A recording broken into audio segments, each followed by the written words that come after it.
Hi guys, this is Raquel with Paintsandglitter.com, and I'm just coming to you with a very quick video showing you how I made this beautiful little card.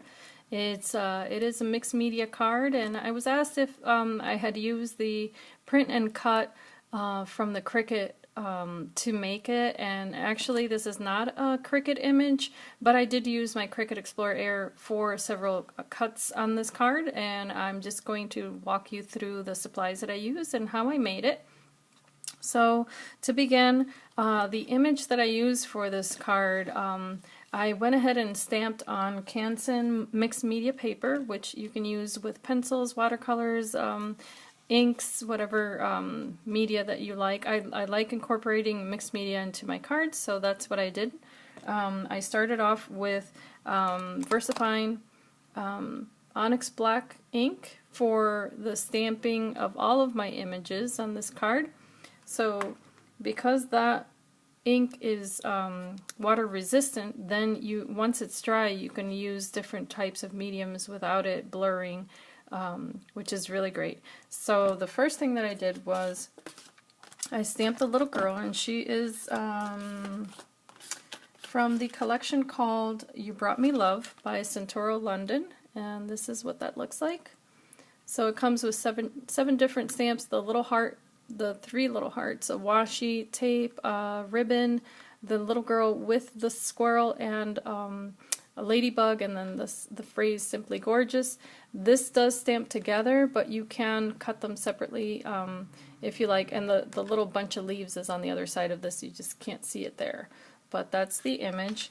So I went ahead and stamped her on 110-pound cardstock.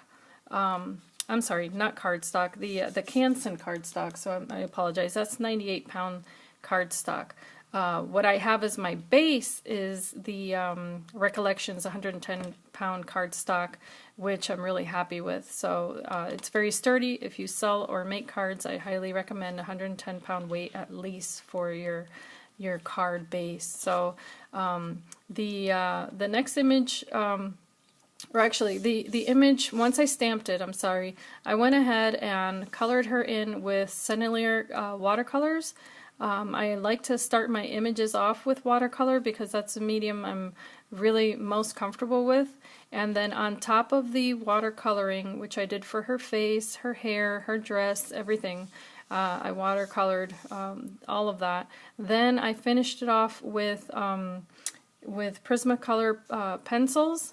They're not watercolor pencils, they're just regular pencils, and so with that I did some of the shading and the little details also. And then at the very end, or I'm sorry, and I did watercolor also the squirrel image, the little leaves, and then did the pencil on top of that. At the end I went ahead and used Distress Inks by Tim Holtz from Ranger. I used Worn Lipstick, Distress Oxide, I used Spun Sugar, I used Ice Spruce, Faded Jeans, and I used, let's see here, Walnut Stain very lightly, just on the edges, that's the brown that you see. And I also used Distress Crayons, and the colors that I used for this particular card were Weathered Wood, Shabby Shutters, and let's see here, I don't think I used the lavender. So anyway, I did use these for the first time, and those are fun to use because I was able to use them down here. This started off as white cardstock. This is 80-pound cardstock that I cut out 3 times out of the white paper, and then I went ahead and layered them, glued them together to make it sturdier, and then the top layer I did use the Distress Crayons on to color that in to match the rest of what I was doing. And then let's see here, I used the oxides to make it more shabby, have that mottled effect throughout, that aged look, even though it wasn't, I wasn't going for anything dark. On the heart stamp, I stamped that on Canson paper as well, the mixed media paper, and then I went ahead and watercolored the background. I use my Cricut Explorer Air 2 to write out the sentiment that says "Grow where you're planted." So I did place the cutout stamp onto my mat and then had the Cricut write that phrase for me. The lace here is from the Vintage Wedding collection of dies from that you can cut out with your Cricut. I went ahead and cut that out of white paper as well, and then I inked it with the two pink colors here, the Worn Lipstick and the what's the other one? Worn Lipstick, and I had the other one, okay, and the Spun Sugar, sorry about that. So I did Spun Sugar as my base color, and then I topped it off with the Worn Lipstick, and then I spritzed everything with water here and there, and then I dried it with my heat gun, so that way it would have the oxidized look, which I really, really love. And then this is just a flowered background paper. I can't recall the collection at the moment, but I may put those details on my blog. And the little flowers are also from a Cricut cut. It's actually a white picket fence cut, so it looks like this. And then the layers are the little flowers that are supposed to go in there, but what I did was I just used the flowers since they match my background paper, and I did the oxide inks and the Spun Sugar Distress inks on the flowers, and then the centers I just colored in with a black Sharpie and then added some little white highlights. These little buttons are from a different Santoro London collection. It is, this is on top of the world, and it looks like this, and it has that little button. So I stamped that on paper that already had a flowered background from, I believe from Heidi Swapp. It's an older collection, and then I just cut those out and used them on my page, or on my card.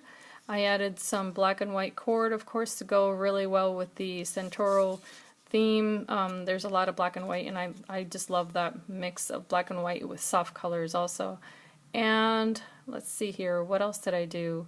Yeah, I think I covered everything there as to what I used on the front. I did stitch it with my sewing machine and just a cream colored thread. I distressed the edges to give it that shabby chic look, and then on the inside I used another cut from the Vintage Wedding collection, which actually, just really quickly, the front one here, this actually cuts together. Those two edges cut together with a solid strip down the middle. I went ahead and sliced that image so that way I could separate those two pieces there and use them in on my card as I wanted to. So if you have any questions about how to slice an image or how to manipulate images on Design Space, let me know. I'll be more than happy to show you how I did that. So the inside, I just used this image here, which allows you to slip in an insert. It's meant for a wedding invitation or menu, that sort of thing. But I went ahead and just used the Distress Oxide inks and the Distress ink in the pinks, the Spun Sugar and the Worn Lipstick, and then made that match the front of my card. And then to keep it in a whimsical look so that it wouldn't be too serious, I added the washi tape here on the edges that I purposely left, you know, just kind of very playfully placed on there, and was sure to have it torn and not so perfect. And then I just layered a piece of vellum paper here on top that already has also, it came like that with the, excuse me a moment, I'll just take that out. So this is what it would look like without the vellum. You can write the sentiment there or write it on the vellum and place it in the card. And then throughout the card I also went ahead and used the distress crayons to add that shabby look, also that distressed look, through just by scribbling the crayons and smudging it, and then adding, of course, the distress inks, and those were the ice spruce, and let's see, what else did I use? Ice spruce, and I think I used broken china. I want to say that I used the broken china. Yes, I did use broken china, and then I used the ice spruce, which is a grayer color, and then distress that, and that's it. So I hope you like this little card. If you have any other questions for me, please feel free to ask. I'll be more than happy to film a video.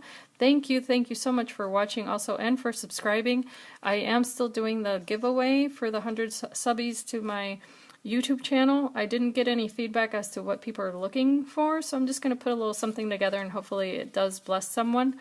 As for my review of the Distress inks, the Distress Oxide, inks, I did get that entire collection recently because I was very excited to try them, and I'm so happy that I did. I've never gone out and gotten an entire collection of anyone's inks, so once I saw how Tim Holtz was using them, and he did do a presentation which is on YouTube. I highly recommend you watch it. I could see why he was so excited to release them, and I could see why they aren't like other inks, and I'm truly happy that I went ahead and got those. It's definitely going to work for the type of mixed media that I like to do, so thank you, Tim Holtz, for releasing those inks. They're quite awesome, so I'm really happy about that. And just to share you a quick sneaky peeky of something else that I've been working on, which actually I did post on my Instagram, so I am on there as well as Paints and Glitter. These were some other pieces that I've been working on, which I'm really happy with. These are from Stampers Anonymous. It is from Tim Holtz. And of course I wanted to play around with those oxides, so I've been having a lot of fun with that. And these, I mean, I think they're hysterical. And I love working with as you can see, black and white. I love it. So on here I just use washi. I used different dyes that I have, and I freehand cut some of those little banner. These are rub-ons, but I had just a blast working with these stamps. So I'm gonna make, of course, a collection for Father's Day or any occasion. So again, I'm truly happy with these. I love the softness of, you know, it doesn't alter the texture of your paper, but it just leaves a really smooth finish, which I'm totally in love with. So yeah, and these were also with the VersaFine Onyx Black ink on 110-pound cardstock. I did not use the mixed media paper for these. So, but you can see how smooth and bright a finish you get with 110-pound cardstock, because it takes the color really well. And yeah, it was a lot of fun. It didn't, you know, I guess the integrity of the paper is not ruined by using the inks, and that's what I really like about it, is that you can have fun with it and layer it. And yeah, so I'm quite excited about that. I thank you so much for watching. If you have any questions, please let me know. I'm on Instagram, Paints and Glitter. If you're watching, of course, YouTube. My blog also is www.paintsandglitter.com, and my email is paintsandglitter@gmail.com if you have any questions. And again, I would stay tuned for the giveaway, so I'll be working on that. I just want to make it something nice. I don't want to just skimp out on that, so that's why I'm taking my time with it. But I hope you have a blessed day and take care. Thanks again for watching. Bye.